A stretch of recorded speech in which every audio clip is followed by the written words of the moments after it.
If you want to watch this later, you can. And also, if you want to share it with friends, you're welcome to do it as well.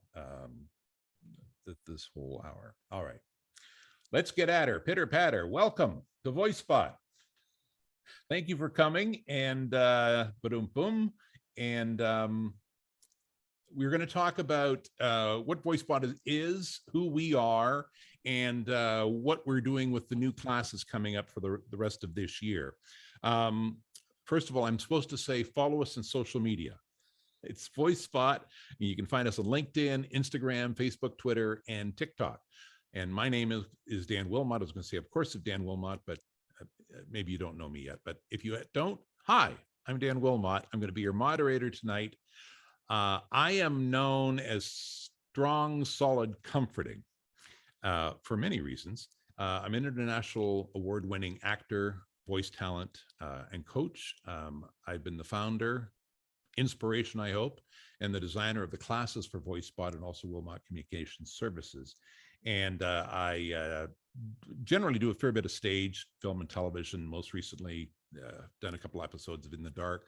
You can see me on season 3 of Fargo, Umbrella Academy, American Gods, Supernatural, Smallville, Murdoch Mysteries, General Hospital, a whole bunch of Christmas movies. And yeah, I am Mr. George from Mean Girls. Voiceover wise, I've done all kinds of things, hundreds of commercials and narrations and a couple of audiobooks.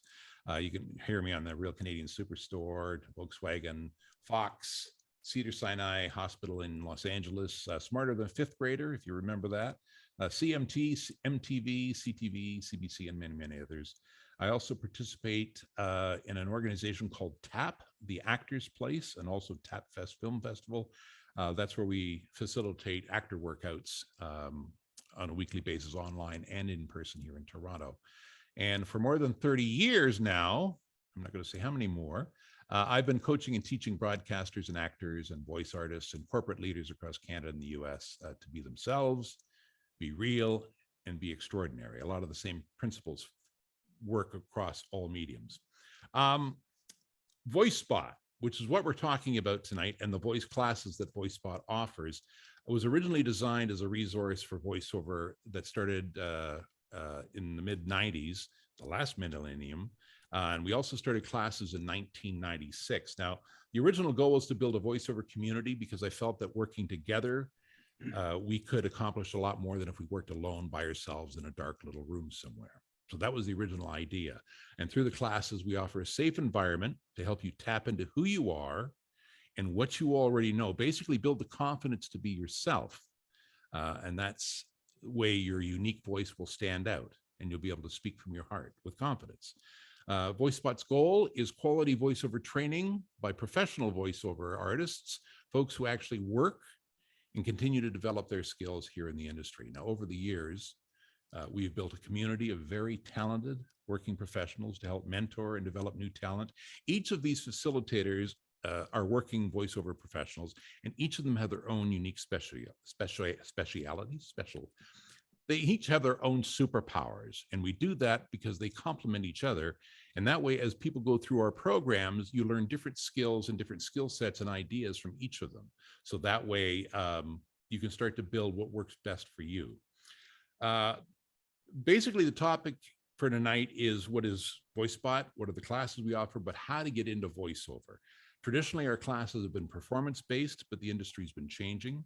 Home studios are becoming more of a necessity to be a professional voiceover artist, and we've upgraded our classes to reflect this.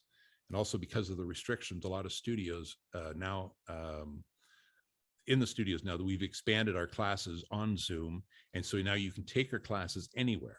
So, and we'll talk about that more later on as well. So I wanted you to meet some of the facilitators, and they will talk about the different types of voiceover, the different aspects of the industry. And once we've finished, there's going to be a Q&A session. Please don't use the chat to put in your questions. We do have a Google Doc, and I have saved a link. I'm going to put it in the chat where you can click on it now if you don't have the link already. And then just keep in mind that I do have a special announcement at the end of the open house. Also, you can rewatch this recording later on, share it with your friends, et cetera, et cetera. So I am going to move on over here to introduce our first superstar. Once, of course, I put the link in the chat. I'm going to do that first because I can't do two things at once because I'm focused. Okay.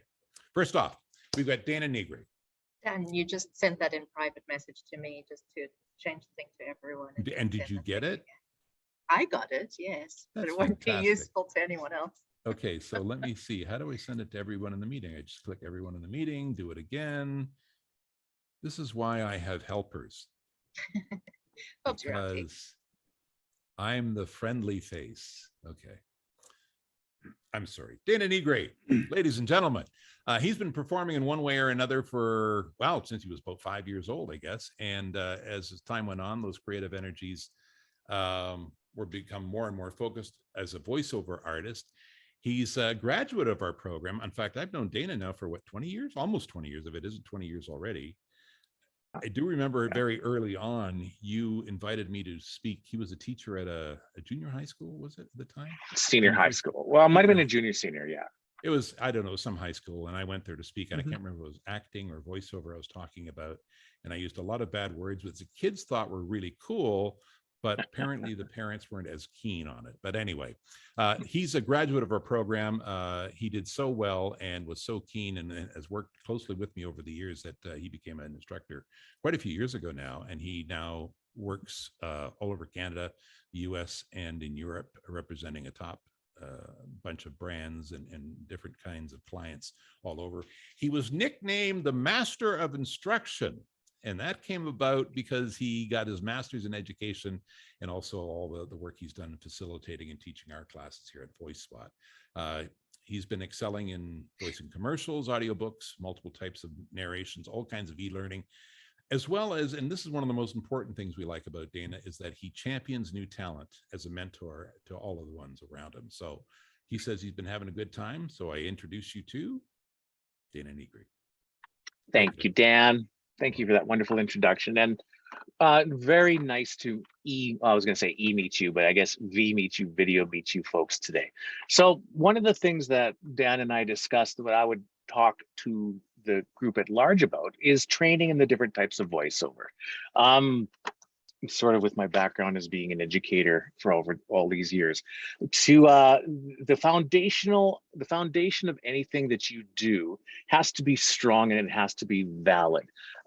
So one of the things that is essential to be successful, well, this is all in my opinion though, but to be successful in your voiceover journey, you have to have that strong foundation, and those foundations are going to lead to supports, and those supports will actually manifest themselves for many people in different pillars. Voiceover is a grand, amazing thing that exists in our world, and it's exciting. It's fun to participate and be part of. So when I started voiceover or training back in, oh my gosh, Dan, probably early 2000s, 2003, somewhere around there. That's what I noticed because I worked closely with Dan and Paul Boucher, is both of those gentlemen were focused on ensuring that everybody in the class had an understanding of the foundations of voiceover that you can build upon and help elevate these different pillars. Now, when I talk about different pillars of voiceover, so the other people call it different journeys, different paths, but and they might include, some of us right here on the screen, a career in doing audiobooks, or it might be a career in doing, long form narrations. It might be a career in doing some performance elements. There's just a myriad of things, but the success of where which pillars apply to you will be based on that foundational training. So foundational training, I also look at it too, the way that a person who was a child in the 70s, and I call it filling up your tickle trunk. And I think all of us have some sort of tickle trunk in one way or another. And we put all of these unique things into our tickle trunk that makes it ours. And you've already got a tickle trunk that's full of life experiences and full of a ton of things that you can draw on to help elevate yourself if you decide to go on the journey of being a voiceover artist. So it's a wonderful thing. And one of the things that I've enjoyed with VoiceSpot is that it's always validated, and Dan always goes back to ensure that what is being taught foundationally is still valid. So I think that's something that's very important, is when we're speaking with somebody like Dan or any of the other facilitators here, what we're doing is we're actually, the time is being taken in order to go do some examination and see, is that still something that's going on, or have things shifted? Because in this industry, it shifts in a matter of weeks, if not sometimes days.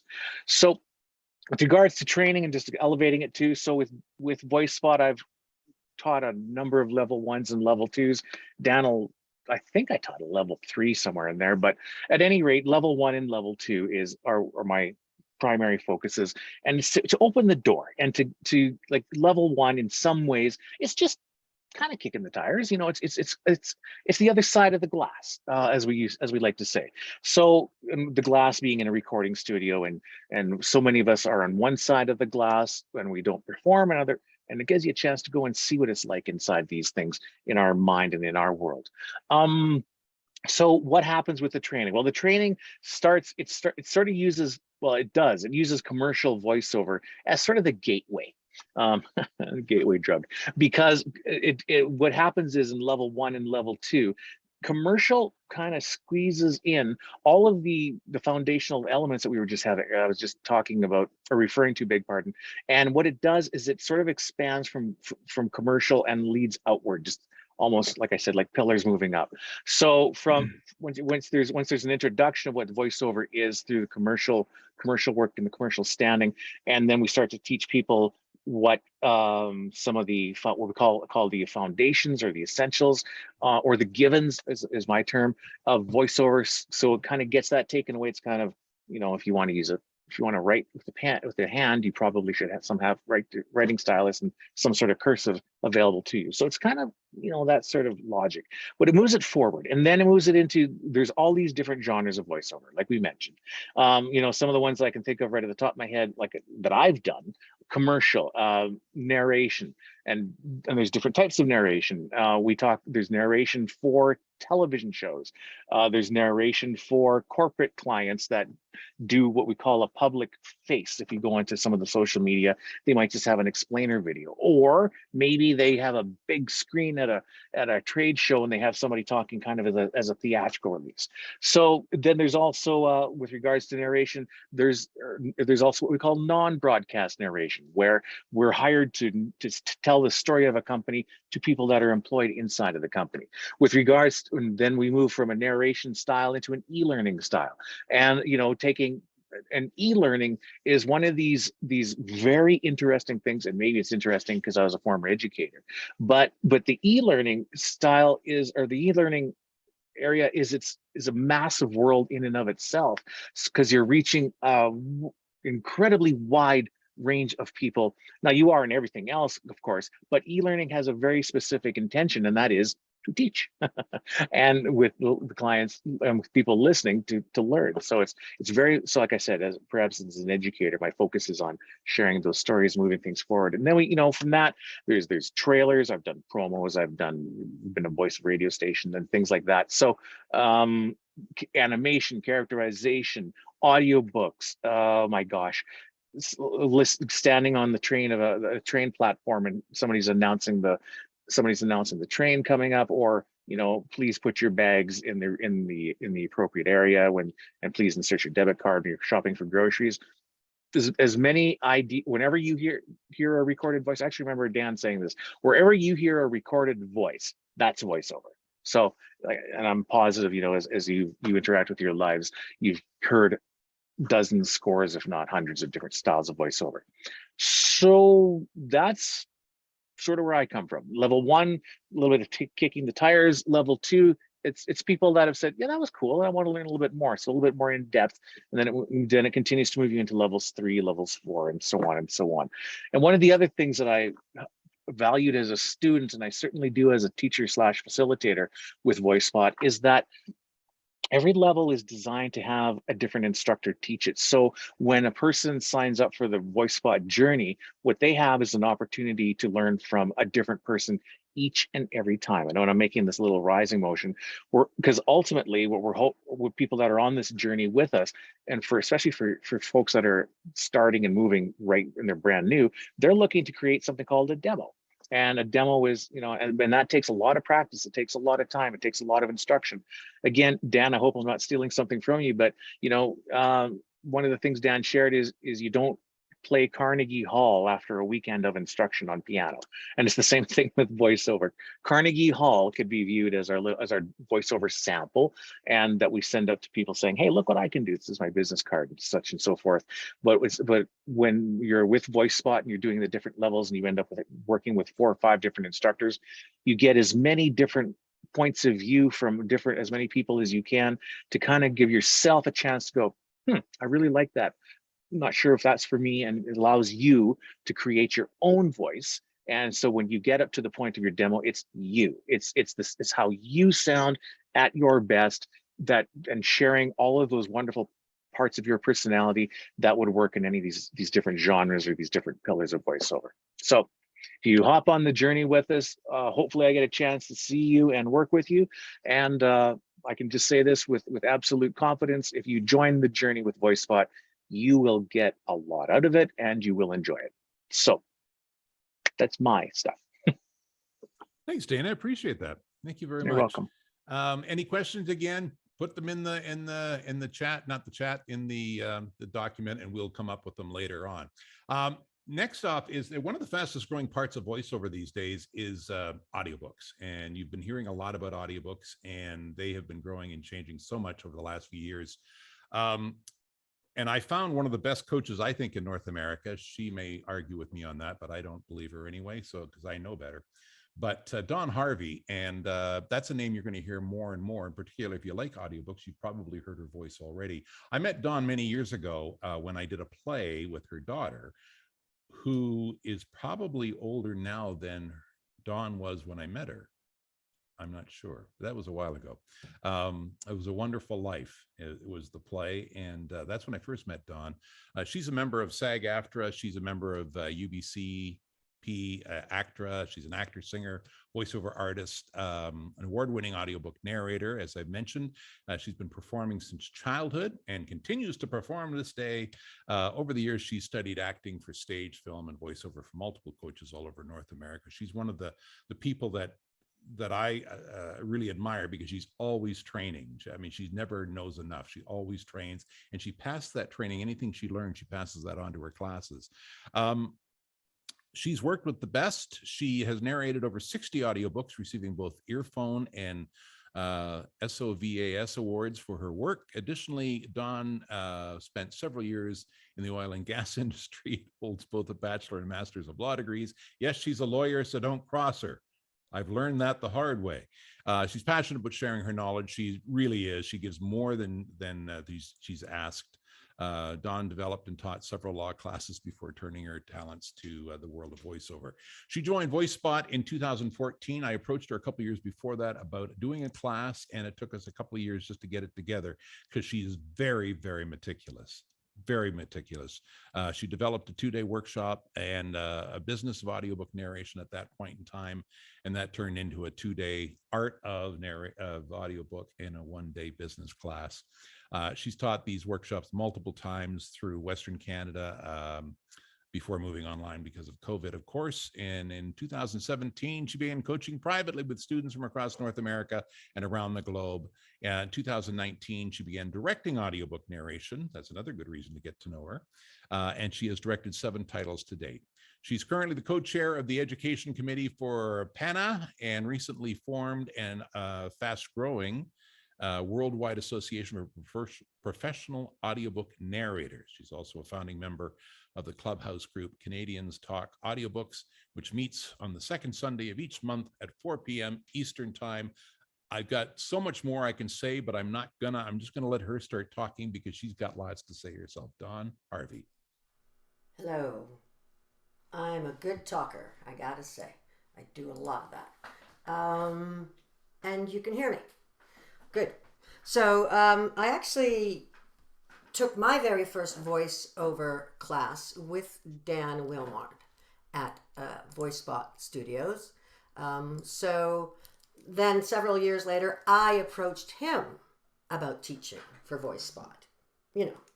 And those awards are called SOVAS, S-O-V-A-S. So now I've got him up to date. As he said, I'm meticulous, to the point of fault, no doubt.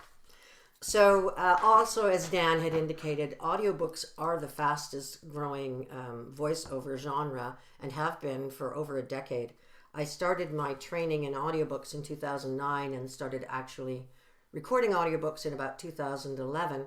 And since then, the market has pretty much doubled year over year over year, you know, anywhere between 10 and 25% growth. So that's not doubled year over year, but 10 to 25% growth every year. And I think since the onset of COVID, it's even gone more because people are looking for something to do. And audiobooks are a great way to multitask. You know, most people don't sit in their living room and listen to an audiobook like you watch TV. But if you're taking the dog for a walk or doing the laundry or driving or gardening or crafting, painting, a lot of people listen to audiobooks when they're working, like drivers, semi-trailer drivers and delivery people. And so, you know, people are learning more and more, of course, as we move online. And so the volume of work is incredible. And you actually don't need to wait for someone to give you work. I'll talk a little bit later about this is the only field in entertainment that you can very easily create your own work and get it to the public without anybody else to have to give you permission. You can give yourself permission. So, and in terms of the variety of the work, I mean, if you just take a look, if you go to the library, you know, the world's your oyster. It doesn't really matter what you like to read. You must like to read. That is sort of a prerequisite. If you don't love books, then you probably don't want to do this. This is, you know, all of us who are audiobook narrators, there's a huge number of people. We come from diverse backgrounds, but there's a very large number of people who come from a educational background or a literature background. So, you know, it's really about loving books. And if you love certain genres of books, you can spend your whole life getting paid to read out loud the books you love. So it's hard to call that work. I mean, it is a lot of work and it's a lot of detailed work and it takes special skills.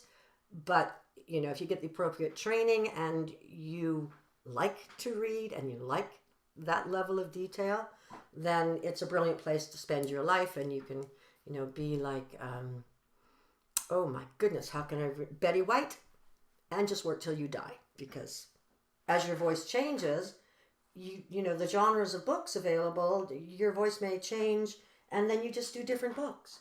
So, for example, with my voice, people generally aren't lining up to hire me to do young adult novels because I don't really sound like a teenager. And I can, and that's mostly what those books are filled with, right? I can do that a little bit, but, you know, better to hire someone whose voice is like that. So my voice gravitates more to more serious works. I get a lot of literary fiction with beautiful words that make me cry in the booth every time. So I'm loving that. And so you need to just figure out what kind of voice do you have, and 99% of voices will fit somewhere in the audiobook world or in multiple places in the audiobook world. What kind of books do I love? And then where those two intersect, you can spend the whole rest of your life. So yeah, there's something for everyone. And the scope of your clients in this world, it's very, very different. Audiobooks are the publishing world. They're not entertainment. And with the exception of some weird crap that they started in Toronto a little while ago, you know, most of your market is the United States, and they don't use agents. You don't need an agent for this work. You do your own marketing, and you're marketing to the publishing industry, not to the entertainment industry. So, you know, in that respect, on the business side, there's some different rules to learn about how to go about that. And but basically, you can work from anyone from the major publishers like Penguin Random House, or you can work for a big producer such as John Marshall Media or Dion Audio, who do work for the big publishing houses. or you can work for a very small publisher or a small producer, or you can work for yourself. So, as I said earlier, you can just get your own work. Anything on the public domain, you are free to record and sell right now without asking anyone's permission. You just need to know how to do it, and you want to be able to do it well, because once it's out there, and that's your representation is people download your book, and if it's terrible, they're not downloading anymore, and the major publishers aren't hiring you. So you want to make sure you have your skill level there. But when you do, there's tons of books on the public domain that you can just say, you know what, I'm going to record this one. And there's a number of distributor platforms that you can then upload that to, and your book's available for sale across multiple platforms all over the world. I'm right now, my mom just passed away recently, so I've been going through the house cleaning things out, and I found a book. One of my favorite books as a child that may have really embarked me in reading was Heidi. And here I found a copy and was my memory was refreshed that this book was given to me by my grade 2 teacher. And so it's signed in, and it is really seriously public domain, and I'm now going to record that. That book's really special to me. And my voice is fine for that book, and I'm going to record it. And no one gave me permission. I didn't have to ask anyone. I just decided I'm going to do it. I do it. I give it to a distributor, and they sell it, and you get that passive income, which is, I can only see your name, so I'm not sure what the age range is we're talking about. But as you get older, you're like, I really don't want to work this hard anymore. So passive income is good. Just do the thing and then just get paid till you die, and then your estate can figure it out after that. I wanted to talk a little bit about, all of this work that we're talking about here. It's all acting. The fundamental basis of it is acting.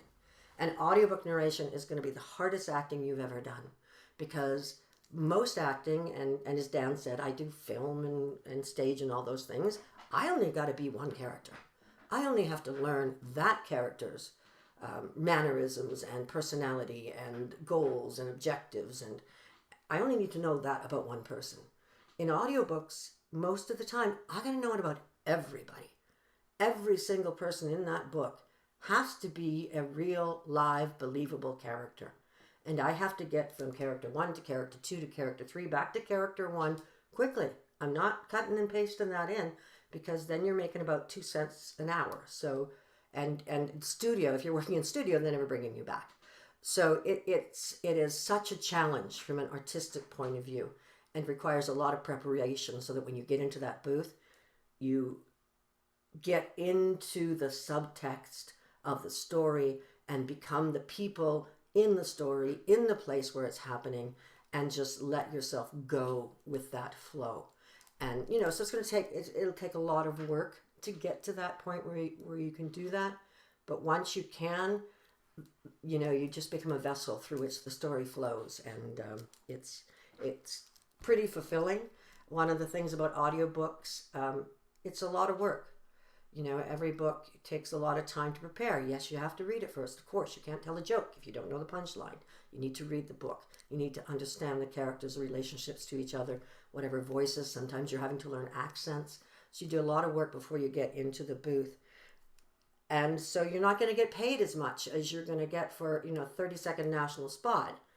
You don't get paid like that. But you can work every week all year. And you can't do a national spot every week all year. And you're creating a legacy. When I pass, all of these books I've created are there for the world to enjoy forever, and my grandchildren and my great-grandchildren. And, you don't really get that a lot in voiceover, particularly in commercial. It's a few weeks, it's gone. It's, even your e-learning, everything changes.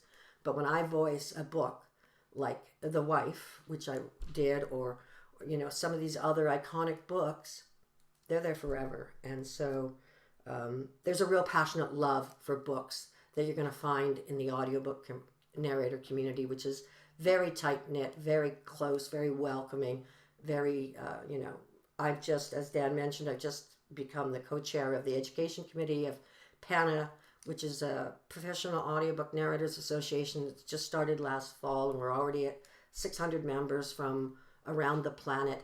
And the whole object of it is to provide resources and tools to help narrators to be better and to work more and to be the best they can be. And that's the audiobook community. Everybody's like that in PANA. It's just a reflection of that. And I've been teaching with Dan for a long time, and everybody at VoiceSpot is wonderful. And I think I'll shut up now. I don't know if that's 10 minutes or 30. I don't know, Dan. You know what? It did everything you're supposed to do. That was great. Okay. And nice to see you again. I'll just be here in the background. Yeah, audiobooks are great. And the great thing about Dawn is that she will find a way to show you how to do step-by-step audiobooks from A to Z, all the different steps on how to do it and how to work effectively to make it your life easier. As I say, very, very particular and very specific. Right. And I guess maybe I'd just like to add to that, Dan, is that, I do have this process that I have developed of how to go through and methodically prepare the book. And I have never taken a class from anyone in North America that does this. 99% of the classes are about performance, but I do both. That's one of the reasons that we're so lucky to have. Yeah. So when you start your first book, you know all the stuff you need to know to do it, not just the performance piece. So thanks for bringing that up, Dan. Thanks, Don. A fellow that I've known for quite a while, and in fact, he was part of my posse in Calgary back in the 90s when we were trying to develop voiceover in Canada and in Calgary and in Alberta and all around. He was one of the guys that came on pretty early on. Is Paul Boucher. He's a bilingual voice actor with clients ranging from Disney, Marvel, National Geographic, CBC, Honda motorcycles, snowblowers, to small businesses needing explainer videos. He's probably one of the top narrators, definitely in the country, if not the world. His business is international in scope, and the fruits of his successes include facilitating great experiences for his kids and actually taking the time off when he wants and needs to. And he's currently mulling which language he needs to learn next, Portuguese or Spanish, to pursue his dream of doing this from some place where he never has to shovel snow again. He could not be with us tonight because, of course, he's working. So I am going to share a screen of a video that he prepared for me and us. Hopefully this works. and away we go. Hi, my name is Paul Boucher, and I am a happy, successful Canadian voice actor with clients around the world. Now, in the early days of my professional voice acting career, so let's go back to the early to mid-90s, close to everything I learned about the business of voice was via Dan Wilmot. Now, Dan's a pro. He's a multifaceted artist. He's a stage, TV, and film actor, as well as a voice actor. He's an invaluable mentor, coach, and a leader among his peers. Now, among the ways that Dan and I differ is that I perceive myself as more of a one-trick pony, which he would immediately dismiss as unfair. But let me explain quickly, because it's one of the principal reasons that Dan ended up asking me to teach business and marketing for voice. I was a broadcaster alongside Dan in the 80s and 90s, and there's a specific conversation etched in my mind. One moment that crystallized something important for me. Dan and I were at Lindsay Park Sports Center, which became Repsol, is now MNP, and at the bottom of the stairs leading to the locker rooms, Dan was telling me about his experiences since leaving radio, which he just left, and I was still juggling my full-time radio gig, and I had a growing portfolio of freelance business. And he said something along the lines of, "You're one of the few people I know who's able to juggle the full-time gig while growing and thriving in freelance work." When commercial radio and I parted ways in 1999, that quote came back to me because it made me realize that I wasn't juggling 3 things anymore. I was juggling 2. The 3 things that I'd been juggling were my radio career, which was gradually growing less important to me, my freelance connections, growing more important, which at that point were mostly local with one notable exception I'll come back to, and the business of the freelance business.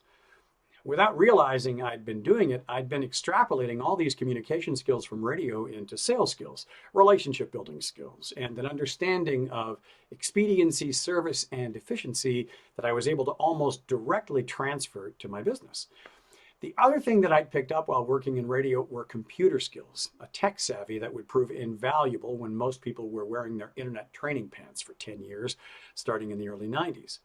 Now, you remember that notable non-local client exception I mentioned a bit ago? That was also due to a collaboration between Dan and I.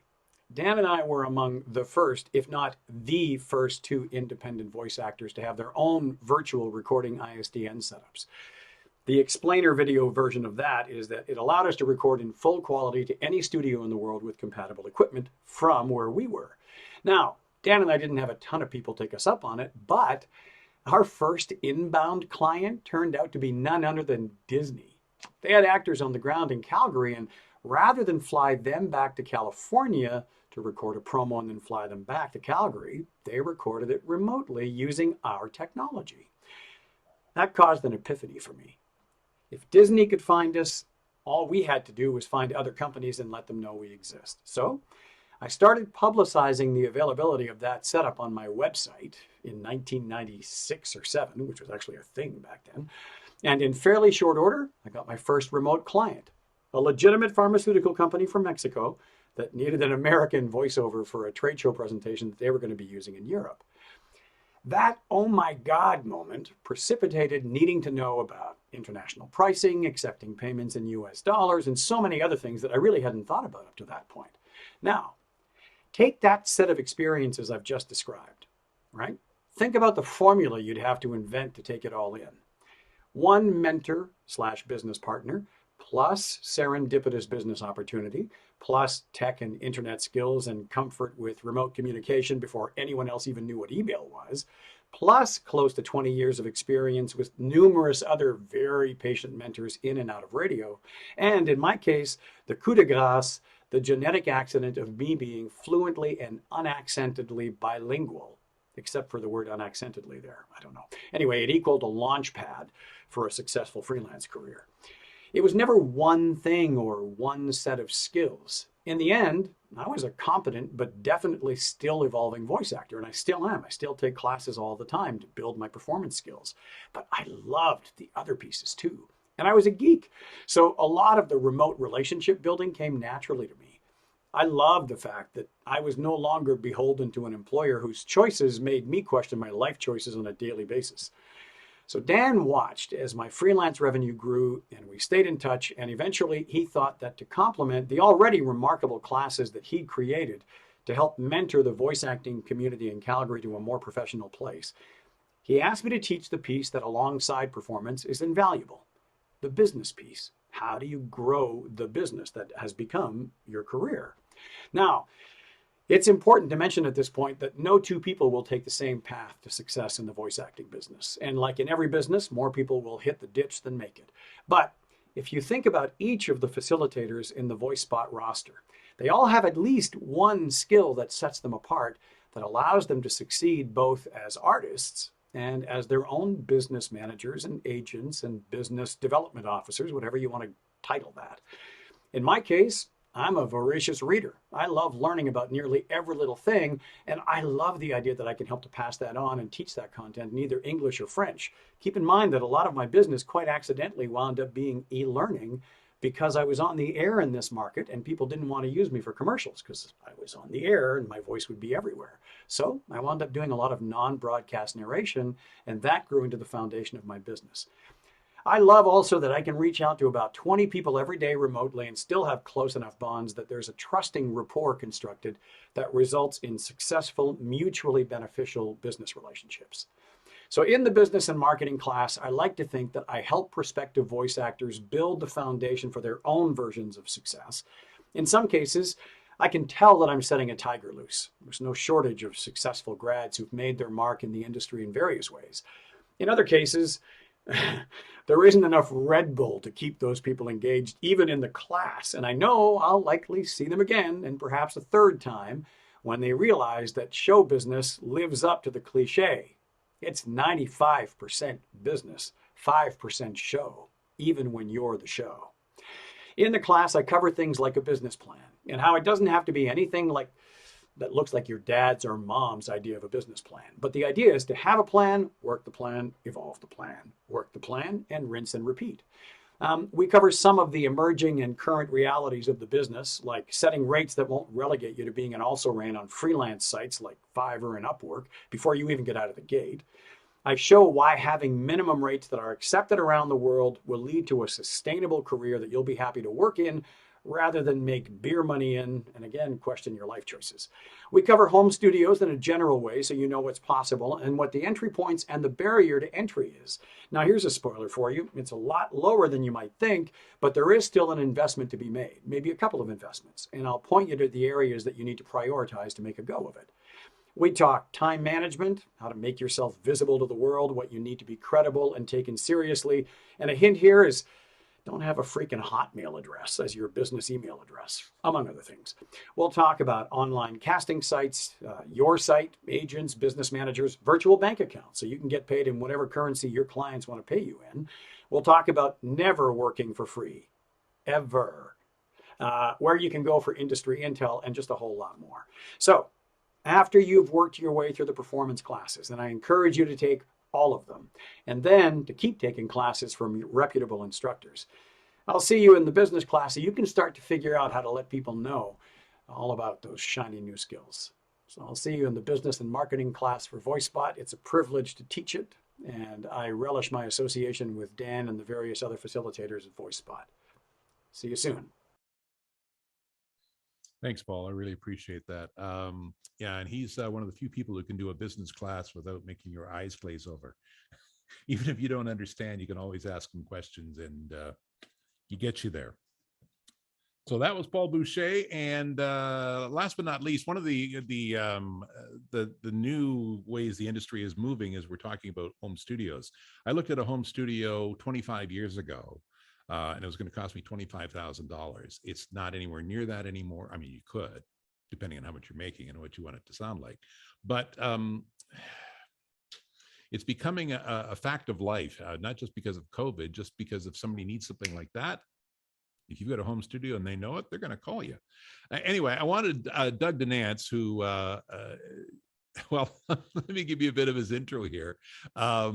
He's probably the most unique talent with an award-winning history in 2 distinct voiceover disciplines. He is the Monster Jam Announcer Award in 2007.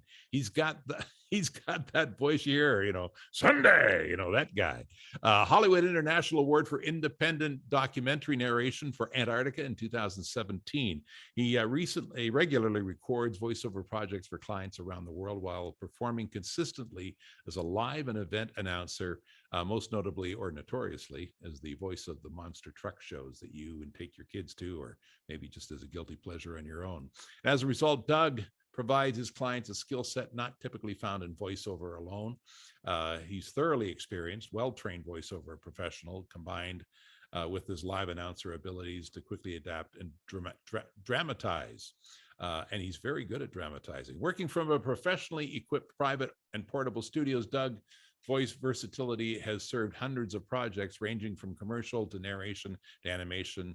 Recent clients include FedEx, Walmart, Standard Life, United Safety, Much Music, Red Bull, Outliers, and Jeremy Weed, SO Minor Hockey, SOCAN Awards, British Supercross, the Sportsman Show, Rocking the Fields Music Festival, Group Spectaculars, and the FMX World Tour. Because he does travel so much, he can also tell you a bit about how do you take your studio on the road. That's something that can be important if that's something you want to do. There's so much to talk about here. He's given me this whole history of, he started as a child actor in his early teens. He was awarded a special audiovisual internship, a 3-year program at his high school. The guy has done everything, and he sounds like it. I'm going to skip a lot of this. While he enjoys the distinction of being Canada's premier motorsports entertainment announcer for his live voice work in motorsports entertainment, Doug continues to study with a prestigious private coach, Maurice Tobias. She's known as the voice-over whisperer, based in Los Angeles, California, and one of the top voice coaches to the stars, to everybody. And Doug works with that. The one thing you're noticing with all the voice talent at VoiceSpot that teach, we still take lessons, we still take classes. Doug's well-rounded background with sales and performance makes him an excellent trainer for those beginning his voiceover adventure. And again, as I mentioned with Dana, he's just a fantastic guy and a great mentor, particularly for those folks just getting into the business. Doug? Well, thanks, Dan. I mean, I guess I should have said it more like this since I was you introduced me as the monster truck guy. The thing that I think is important to recognize when you hear many of the other facilitators here is many of them are truly stars. I'm a working class blue collar voiceover guy. I always say that because so many of us end up starting out in this business as an and. We're a voiceover actor and we're doing something else to help pay the bills as we build the voiceover business.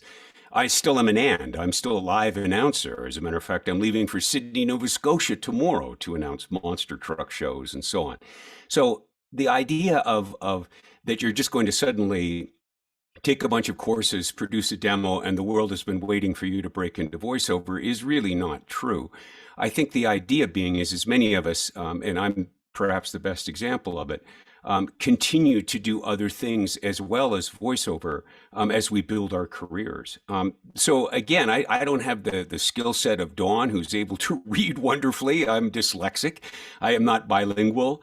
There's many things that say that I'm the epitome of the person who makes it in voiceover, who isn't necessarily naturally talented. But I do believe in a couple of things. And one of them is very much what Paul had talked about, which is the idea of it being a business. Paul had said 95% business. I say about 80% business in my case, because I need to at least spend 20% working on being an actor, because it is not a skill set that I was born with. The thing that comes from the concept of business or thinking of voiceover as a business is a couple of things. One is the idea of budgeting or business planning, as Paul talked about, but the notion of striking a budget to build a business. The wonderful thing that VoiceSpot does is it gives you a program upon which to build this skill set and build this knowledge base, but also to build this budget over time, where you're looking at things like demos and so on and so forth, and home studios. So when we think about a home studio, when I was I've been a voice actor for, I don't know, 35 years or something to that effect. But for a very long time, I treated it very cavalierly. I just walked around and sounded like this, and people hired me. And I never had a demo. I never did any marketing. I treated it very cavalierly because I was bound here because of my wife being a school teacher, being in the union here in Calgary, that I was not going to be moving around. So the only work that I could get would be in studios in Calgary. So at that point, until there was the idea of the internet, as Paul talked about, and the notion of being able to build a home studio, I could only do a certain amount of voiceover work in the city. But once the internet came along and once some things like that happened, I began to research the idea of being able to build a home studio. And my very first one was in a closet with a bunch of Orlex foam around it and so on, using dial-up internet, that sort of thing. And so the concept of a home studio to me is foundational to my business. I think of the voiceover business, the way that I run it, is like a restaurant. The signage and the seating area for the customers is like my website and my marketing. The kitchen is the home studio, and I'm the chef. So what needs to go into that? Well, obviously you don't build a kitchen, with $5. There's some money that needs to go into it. But as Paul had mentioned, there's and Dan as well, there's a great deal of variation within that. Again, Dan works with people that are extraordinary. Graham Judd is one of the instructors that he works with. And Graham is an ex-studio guy, and I mean as an engineer, as well as a terrifically talented voiceover guy. As a matter of fact, tapped into him very much to continue to evolve the concept of a home studio. So what's involved with a home studio? Well, let me first say this, coming back to that budget idea, that I do not believe that a home studio in most cases is an option. I believe that it's now a mandatory thing. Certainly from the pandemic, people expect you to be able to produce good material in a good environment. But once you've set that up, once you've got that in place, it helps to minimize other costs. So for example, you can record a lot of auditions and know that you have a place to be able to perform the work if you get the job. And that's a pretty important thing. one of the things that I remember hearing, particularly from actors in Toronto, was, well, you don't need a studio quality studio to do auditions. And my caveat would be to say this: unless you're going to be in a situation where you can afford to rent a studio, I think it's better to make a good first impression. And that would be, I'm going to sound the same way in my audition as I do when I record the job. So renting a studio isn't as easy as it used to be either. You know, after the pandemic, there's not as many around. And if you think about it, at least $100 an hour, it starts to add up in a hurry if you end up working a bunch. So again, the types of jobs that you'll get, most of what I do is explainer video narration stuff for small producers. If I was spending $100 an hour to do every job, I wouldn't be making that much money. Let's put it that way. So the idea being is that, coming back to VoiceSpot, is to have a program where you can actually sit down and say, well, what do I need to budget for a home studio? So that's an important thing to be able to consider. You need, in today's world, to be quick to respond. I mean, it seemed like after when the pandemic happened, everybody who lost their job decided, you know what, I can speak out loud. I should become a voice actor. And, again, if you're going to be able to be in the mix of things, you need to be able to respond quite quickly, more so than ever today. And a home studio will allow you to be able to do that. You can produce a volume of recordings, as Dawn talked about the idea of taking time to record a book on your own. Well, if you have to go to a studio to do that, that can be a fairly big investment. But if you've already made the investment in a home studio, you can do those kind of things without travel or delay. And I think what's also important today is that your sound will be consistent. So Paul will tell you this, that he keeps an archive, so do I, of clients for years and years, because every so often, more than you would care to think, I get a call, an email from somebody who says, you know that voiceover that you did 4 years ago for whatever it was? Well, we need to change a paragraph or a line or something to that effect. In other words, it's called a pickup. And I need to be able to sound acoustically the same as I did then. So having the home studio is very helpful for that. So what's really required in a home studio? Really, the notion is this idea of studio quality, or studio quality, as opposed to, say, broadcast quality, which makes it sound like it should sound like radio. It shouldn't. It should sound like you. But it really means that there's no distractions to your voice. There isn't things like extemporaneous noise, like the leaf blower out here, or family members talking in the background, or a furnace running over there. There's no reverb slap back off of the walls like there would be in this room. Behind me here, I have an acoustic curtain, but it doesn't do the job here. I have a booth right next to me here, which is where I do the recording. Let me show you that here. If I can grab the camera, right here, you've got the computer, an interface called an Apollo, and there's a booth. And if you look inside of it, you'll see a screen and a microphone in there. That's what I use to record the work that I do today. And again, it's not a crazy $25,000 studio like many people would, like to think that would be the case. So it means that there's no distractions, that there's nothing, not a crackling mic, not a hum, an electronic hum, those kind of things. Good mic techniques so you don't get explosives and so on. And you'll learn all of those things over time, especially through VoiceSpot. But the most important thing is the recording space, and that would be this. If you live next to an airport, you're probably going to need to move. In other words, you can't really build a studio without that $25,000 fee that's going to block out sound. So you need to be conscious of where you're going to be. Again, I come back to this idea of over time. But if you've got a space that can be quiet, usually it can be a basement, a corner, a closet, somewhere not next to the furnace, not next to the refrigerator, not in your bathroom where you're going to get reflection back and forth. So having this good recording space to start with is important. Does this mean that it has to be absolutely soundproof? Well, it needs to be quiet when you're recording. So coming to the point that Dan had mentioned about me being on the road, as I will be in Sydney, What I will do is I will get a hotel room that is away from the elevators, that is away from the pop machines.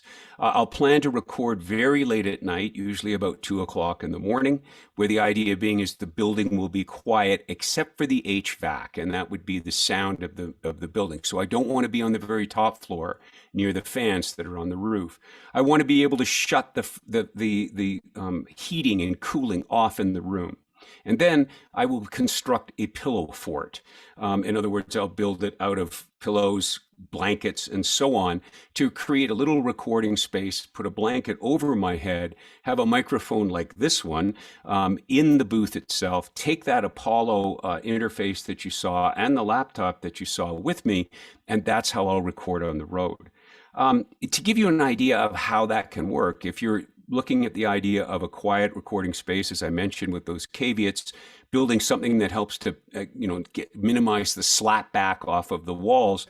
I recorded something for American Speedfest in a hotel room in Halifax that played all over Sky television in Europe for about 3 weeks. So it's possible to do.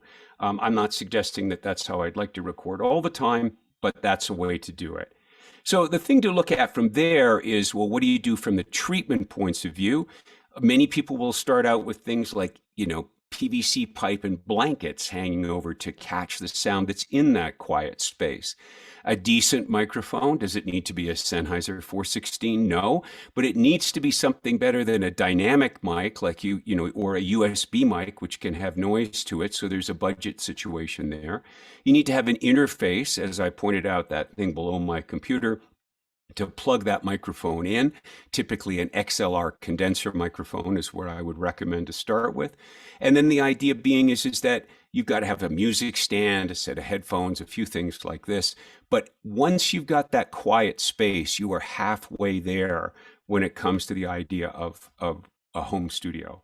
So if you're looking at measurements, somewhere around minus 60 dB. If you don't know what I'm talking about, there's a thing called the internet. You can look it up.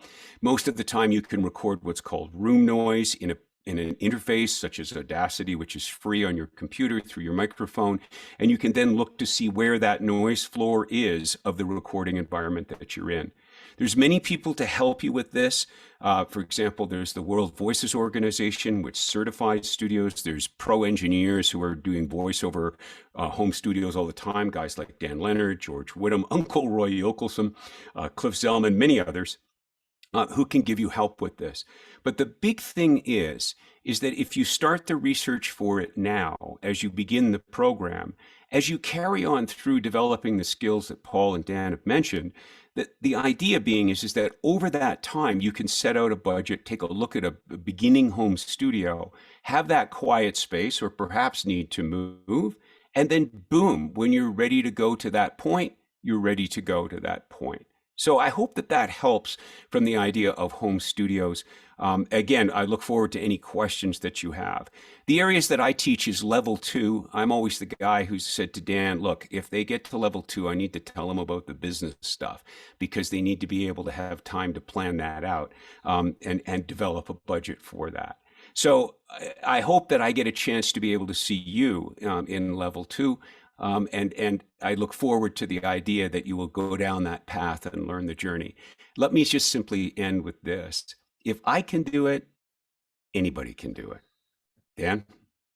Thanks very much, Doug. A couple of things that Doug mentioned that I want to pass along as well, talking about auditions not having to be as good quality. During the pandemic, I talked to casting directors all over North America, actually. And they said, well, no, we understand there's a pandemic. We understand that some people are having to do auditions on their phone because they don't have studios and they can't get into a studio. So they understood that. But the thing they said to keep in mind, and I totally agree with them, that when you're auditioning against, let's say, 20 other people. Some of those people are going to have studios. And even though it's about the performance, the quality is going to make a difference as well. And if something sounds really, really good, the client is going to lean in that direction, even though your performance might be a little better. So a thing to keep in mind. And the other, the aspect of it,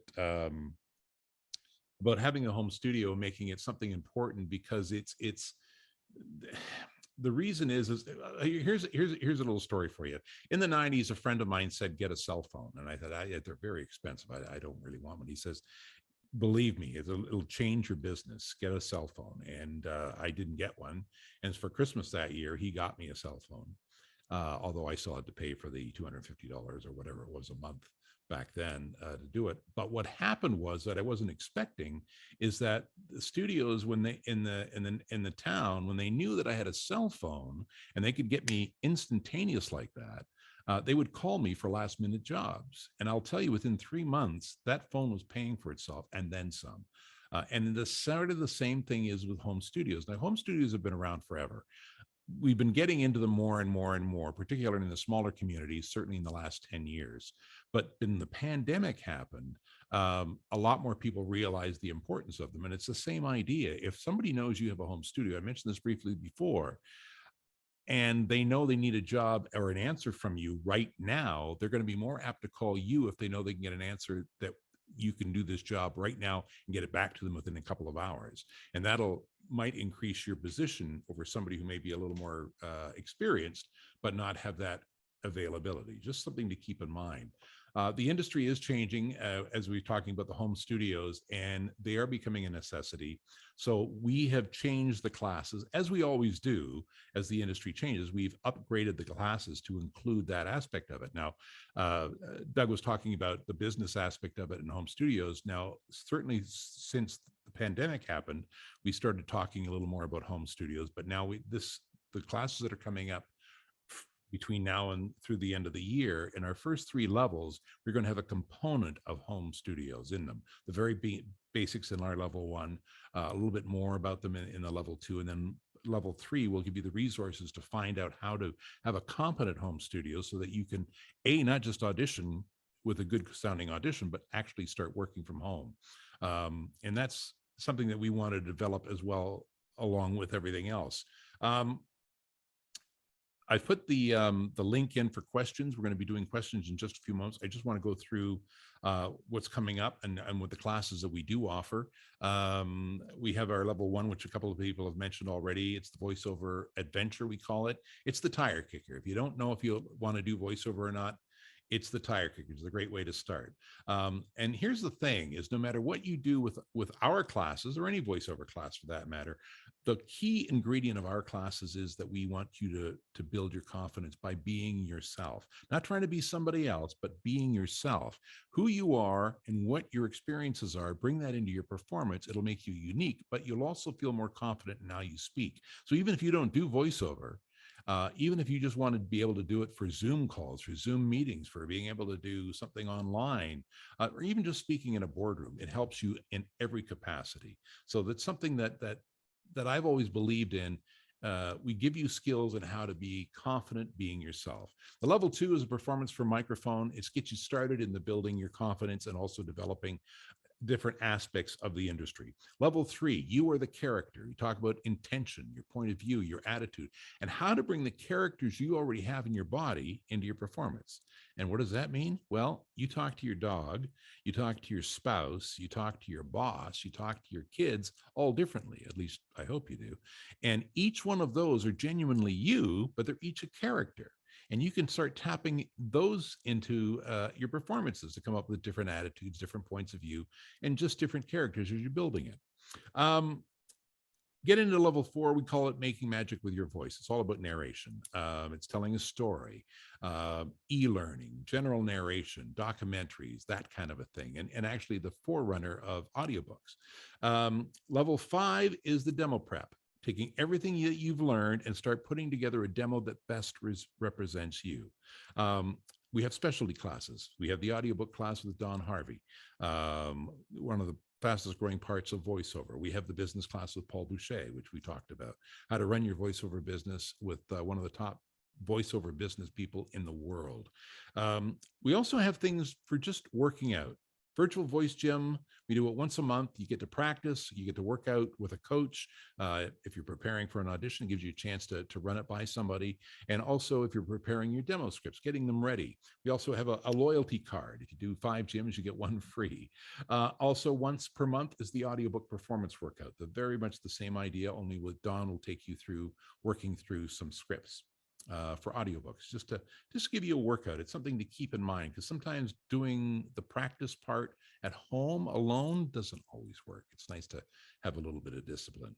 And as I mentioned, levels 1 through 3, you will learn a bit more about your home studio and how to develop and evolve it.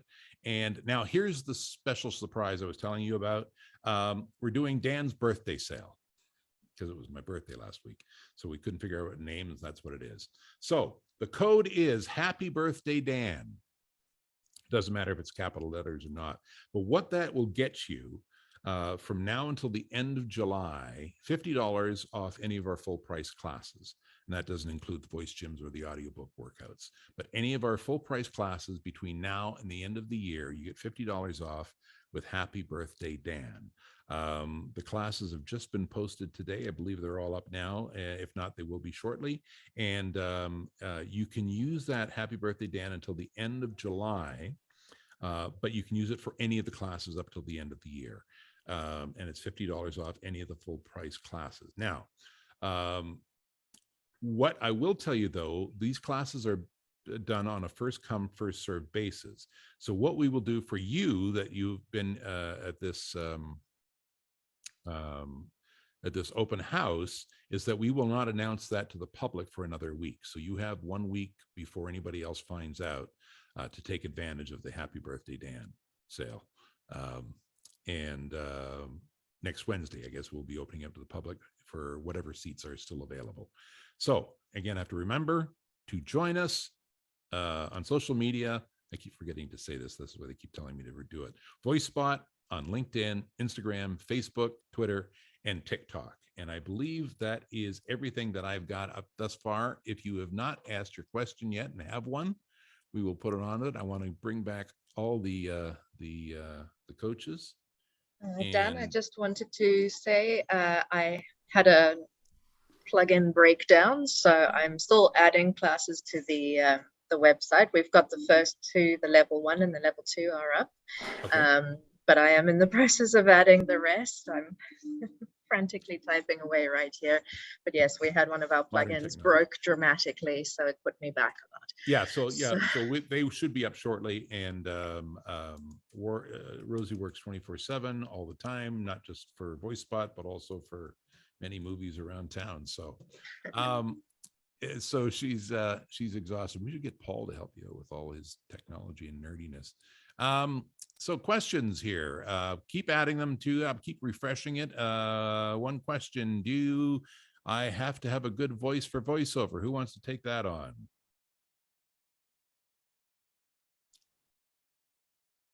Go, Dana. Do you have to have a good voice for voiceover? You have to have your voice for voiceover. That's the key.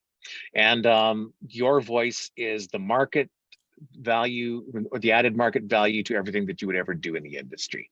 So learn how your voice can be a performance voice, because one of the things we've been chatting about is really what we're doing when we perform is we are doing so in an extremely unnatural environment. As I'm sitting here at my desk staring into my camera, I'm imagining that you're all there as human beings. But the truth is you could be just digital generated individuals as well as I could. And I could be just an AI thing. Now, I'm not, but again, I could have just lied to you.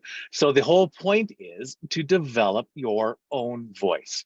And whatever you need to make your own voice, sort of alluding to what my colleagues have said, in order, whatever you have to do to make it marketable, whatever you have to do to make it consistent, whatever you have to do in order to elevate your own voice to the degree of being a performer as opposed to just a speaker, you will run into somebody saying, why should I pay you that much? You're just talking into a mic. Do I have a story to tell you? So at any rate, no, just you need to, do you have a good voice? No, it's your voice. It's who you are. It's how you talk. We talked about Maurice Tobias earlier, great quote from her. it's people who come up and say, I have an amazing voice. I've always wanted to do voiceover. You think there's a future for me? And she says, yeah, you have a really nice piano. Now you have to learn how to play it. Think of your voice as your speaker of your soul, because it's who you are, what you know, bringing yourself to it. That's just the speaker. Yes, you can play with your voice a little bit down the road with more experience, but it's you being genuine. So whatever voice you have, that's your tool. All right, next question. Can you tell us how to see the writing on the thing here? Can you let us know how to set up your first home studio without breaking the bank? Thank you. Well, you've sort of touched on that, Doug. Here's another one that sort of ties in with that. What are the options of sharing the cost with somebody else also in voiceover? Like, I guess two people having one studio. Well, a couple of things with that. One is there are some elements that are needed. The required thing that I think is the hardest to get your head around is the idea of a quiet recording space. So, I mean, if you have to buy a new house, that's a whole different ballgame. You know what I'm saying? But the idea being is that if you think about how studios come to be, and Dan and Paul talked about this, they don't just magically appear. Here, I've got $25,000, build me a studio. It just doesn't work like that for most people. So the idea being is if you can consider the notion of using something for free, like an application on your phone, or Audacity, to measure where you are in the terms of what that sound level is and what that noise floor is, that's the first thing to think about, is where will you do it? The second thing to think about are those other elements that I mentioned: a microphone, a cable, an interface, a computer, a software to record in, and so on. Those things are pretty easy to look up and figure out the budgets for. But let me address the point around the idea of sharing costs. So again, a very good friend of mine is Graham Judd. Graham Judd is an ex-studio engineer, a guy who is a gearhead and a total geek. And so what I do is I wait until he gets tired of what he's using. And then I buy that used. So the idea being is the booth that you saw, Graham's old booth. You know what I'm saying? Like those kind of things. Many of the interfaces, I've had, those kind of things where you just find other actors who are a little bit further ahead than you, and they're evolving. As they evolve, you may get, hey, I'm going to go buy a Sennheiser 416. A friend of mine named Marty Lawrence has my original AKG microphone, my original M audio interface, and so on. So the idea being is that by sharing, as Dawn talked about, the notion of the community of voice actors and getting to know people, networking with them, understanding what their journey is like and learning what you can from that, that's a great way to be able to look and say, oh, there's somebody who's on level 4 or level 5. They're getting into working. I wonder if they've got, some gear to sell. And that may be something that we look at, Dan, is the idea of, can we create that kind of interface, a buy and sell, if you will, that can help people share those costs around home studios. I hope that's helpful. We have a great relationship too with Long and McQuaid across Canada, and they have a big sale on every year for 3 days called the Attic Sale. I don't know if it's on the same time right across the country, but certainly they have it right across the country. And finding out when that is, because you can buy used gear. You can also buy new gear, sometimes at half price, because they're clearing out their old stock when they're bringing in new stock. So what I usually do is I usually go the week before and see what's going to be offered in the sale. And then the only thing is, in some cities, you have to stand in line for a couple hours to get it. But I've got most of my gear that way from Long and McQuaid. And every once in a while, they will give us a break on certain things as well as we go along. And that's something we're going to hopefully talk to them about as we endeavor in these, as they say, these studio classes. Aspects of building your home studio as we go through level 1, 2, and 3. We'll also give you resources and people you can talk to about how to develop your studio. More experts, people like Graham Judd or George Whittam and people like that. We're talking to them now and hopefully be able to come up with some sort of a way that you can access that information, because some of these guys know more about it than I'm a performer. I figured stuff out as I need it. I need to do what, when, how. Okay, that's how I learn is out of necessity. I just ask Rosie. That's all. Well, So do I, or Graham. But now that Or I know Graham. he sells his old stuff, of course, when you buy his old stuff, could I talk to you about your old stuff? Sure. For Yeah, I think we I start had out. I that want, thought. I need. I had that thought, but I think Doug rides it all like an old horse, so maybe well, not. there's that. Yeah. Yeah, Uh, exactly. for Paul, are all the hairdressing salons in Calgary still closed? I'll have to let him know that. I thought he was just I being think free. I think that was Dawn being spicy. What? Oh, non-spicy. Rosie. Uh, Nah. what are the givens of voiceover work? I'm not sure what that means. What are the givens of voiceover work? I think Dana, when he was talking, Dana maybe mentioned something about Yeah, the I did. givens. Yes. Yeah. Oh, So did you? what? I think they were asking what you mean by that. Oh, okay. That's what I'll handle that just in case. That's it. That's what it is, or what it is. The givens, like there's certain things. One of the things that I remember Dan and Paul telling us as a class way back in the early aughts is that those two guys walked around and talked to a ton of other studio people in Calgary and around and said, what do you guys want? Like, what do you need for people to come into the industry? And they made notes and they taught us that sort of stuff. And I mean, it's something that made a real strong impression on me as a student. And I've tried to do my best in my own little point of the world, still asking that question, like, what are you looking for? So those are the givens, it's how do you approach a microphone? We'll give you one giveaway. Don't ever touch anything in the studio. If you have to, put your hands under your in this weight, right? Ask questions. How do you approach things? And I mean, it's going to tie into what all of my colleagues have already spoken to, as insofar as what givens are, but basic things: how do you approach and use a microphone? How you approach and use headphones? How you differentiate between a studio at home and a studio that's professionally run. These are things that you have to be prepared because you're expected to know these things. How do you deal with things like plosives and other artifacts of the mouth, et cetera, et cetera? How do you analyze a script? How do you ask the questions from a client if you see a typo? That type of thing. Right. That's the start anyway.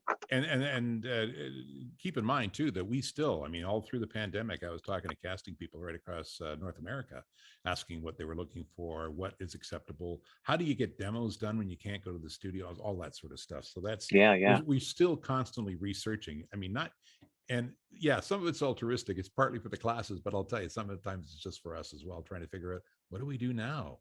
Like, nobody said, I just want to sit in the corner and have my mom come and take me home sometimes. It's just like, what do we do now? So that's why we constantly ask these questions, because we're still trying to figure this out. And what we do find out, we pass on to you, which is why I love this group of people, because they're always learning. It's like on the top end of what's going on. And the other thing is every city is different as well. Every city has its own unique ideas. So the people that teach these classes are from right across the country.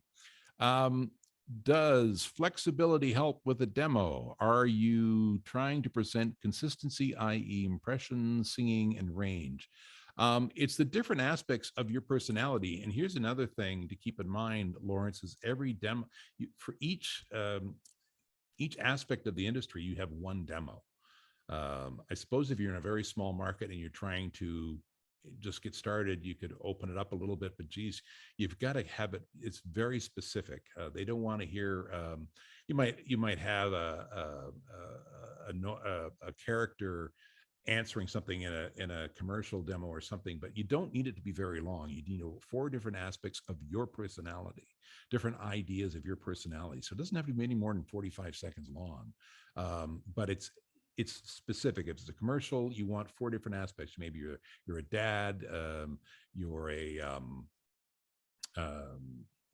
truck driver, just 4 different aspects of your personality that aren't the same. It's not the same. It's something different. You do need to have some flexibility, but it's all who you are. And that's what we talked about the characters in your body. The way you talk to a dog, the way you talk to your spouse, the way you talk to your child, your parent, whatever, your boss. It's all a little bit different, but it's still you. You still want it to be genuine. You still want it to be you. If you want to do singing, different demo. Showing your range. Don't get too caught up in range. Range is great down the road, but right now you want them to know who you are and what your essence is. That's what you want in a demo, so that they hear, oh, that Lawrence guy, that's exactly what we're looking for. Because if you make it too meandering, they'll find somebody who's more specific. You want to be specific as to who you are, and then you can build on that later down the road as you get more and more experience. But initially, be specific. Specificity always works the best. We did that one already. We already talked about that. Just refresh this again. Can I just build sure on that demo thing, Dan? Yep. I mean, a couple of things. You need to have different demos, of course, for commercial, than you have for narration, than you have for audiobooks, than you have for e-learning. And the expectations of the people that are receiving the demos differ depending upon what industry you're giving it to. So, for example, well, and even the country. I understand video games in the United States, they want it fully produced. In Canada, they want dry tracks. So you need to understand what they want. And if you don't give them what they want, they say amateur and you're tossed, because they got a bazillion people to choose from. And then when we go into the audiobook world, it's a completely different thing. You don't need one demo, you need multiple demos, one demo per genre. And then there's fiction versus nonfiction. And then there's self-help, there's romance, there's erotica, there's children's. So you need to figure out what areas you want to play in and produce demos for each of those. And the demos can be 2.5 minutes long. If you capture somebody with your story and they just keep listening, you win. They can push stop at any time. So yeah, with any narration, you're going to have a little bit longer. When I talk about 45 seconds, that's basically a commercial. It's just, the basic aspects. And I would suggest, unless you really want to do an audiobook and you're working toward that, I would start with commercial, because that gives you a short burst of performance in different aspects of it. And with the exception of where audiobooks is going, and also video games, commercials is the most amount of work out there, is generally that. But of course, all the other aspects are growing all the time. So that may, I think they're talking about video games made more money than the Hollywood movie industry in the last couple of years. Well, I don't know about COVID, but before COVID, that was getting really close. So, but yeah, the commercial demo is probably the easiest way to get started. But then, yeah, build as you grow, and that's it. Keep working at growing and building. It's not a quick fix. It's not a quick fix. You want to go out and give the best aspect of yourself. You want to have your business put together before you hand out your business card, and that's the same thing with your demo. Make sure that you're ready to. You don't want to have a demo that it's not something you can't recreate. If they hear something on your demo, now this doesn't matter as much now, because we don't go into the studios as much now.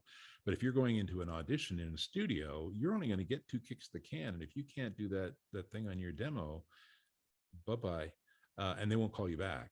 Now, doing it from home, you can have more takes at it. But here's the thing that I want to recommend, that if you're doing an audition from home, again, you still want to do it within the first 5 or 6 takes, because the more you do it, the more you squeeze the life out of your performance. And that's the same for acting and voiceover, and even public speaking. We work on keeping them alive by keeping it fresh. And the more you do it, you might have all the words exactly right, but there's going to be no life, and you're going to squeeze it right out of it. So again, you want to be able to be competent with your work. I think we've pretty much covered all the questions. If anybody has anything else, you have one last shot at it. I'll, in the meantime, just let you know again about the Happy Birthday, Dan thing for our classes. Any classes between now and the end of the year, you get $50 off the full price, with the exception of the audiobook workout and also the voice gym, because we don't charge hardly anything for them anyway. And I have to be able to pay Rosie. So we don't charge for that. But anyway, so yeah, take advantage of that. And we won't be publicizing that for another week. So you've got a week on top of it. The classes, hopefully, if our website is acceptable, we'll have them all up hopefully by tomorrow, if they're not up later tonight. I'm working on it. I know. So yeah, and if there's no other questions, I'd like to thank Dana Negri and Don Harvey, Paul Boucher, of course, and Doug Denance, and all of you for popping in and having it. As I say, we've recorded it. Now, did they get a link for the recording? Yes, so Yes, so what will happen is that once we're all done, I will get a copy of the video and I'll upload it to YouTube and I'll send out a link to everyone who attended. Terrific. So there's that. Thank you so much. If you've got any questions, please, you're welcome to email me anytime, dan@voicespot.ca. And if I don't have an answer, I will ask these guys. and that's generally how we work. And that's why we have people with different disciplines, because they have different ideas on how to get other things done. So thank you so much. Good to see everybody. Have a good night. And thank you, Rosie. Bye, Thank you, Rosie. everybody. Bye, Everybody say Dan. thank you, Rosie. Thank you, Okay, Rosie. Thank you, Rosie. This Happy wouldn't birthday, happen without Dan. Rosie. Happy What's birthday, that? Thanks, Dan. everyone. Happy birthday, Dan. Oh, thank you. Happy birthday. Bye. Bye, Dana. Bye, Doug.